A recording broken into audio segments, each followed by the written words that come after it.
Let's kick this off with some cool stuff we got going on Twitch. I know you have a lot going on in your world right now with DBK and the brands and the stuff you do. And I know you're very, very like polite when talking about yourself, but it seems like you're doing a lot for Moto. You're doing a lot for yourself and the brand right now, and you're building a nice little community.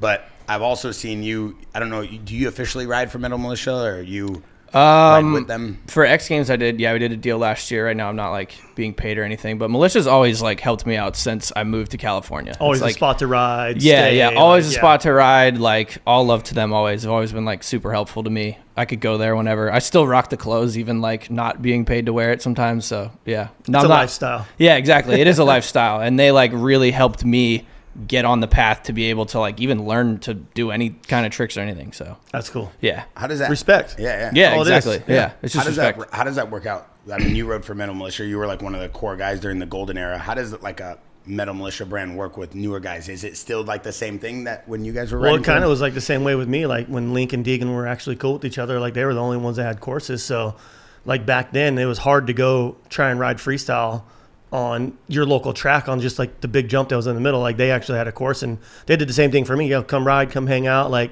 and then it turned into something bigger. It turned into something huge. You know what I mean? Yeah. But I still see Larry still trying to do all that. So it's cool.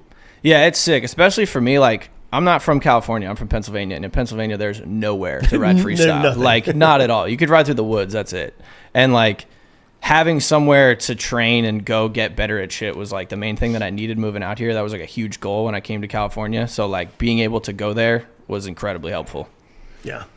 But do you feel like moto brands like learn from, like in surf and skate, they like learn from the predecessors and they kind of learn things to do, what not to do? Have you seen another brand that's like learned from Metal Mulisha and kind of done it better or did it in a different way? Or do you think most of the brands just are copy and paste of like what Metal Mulisha did first? I think it's a lot of copy and paste for sure. It's like if the wheel's not broke, don't fix it. Yeah. It works. I mean, for your brand though, DBK, like, and I know you never talk about it, but I use that as a good way to like kind of refer to the younger age.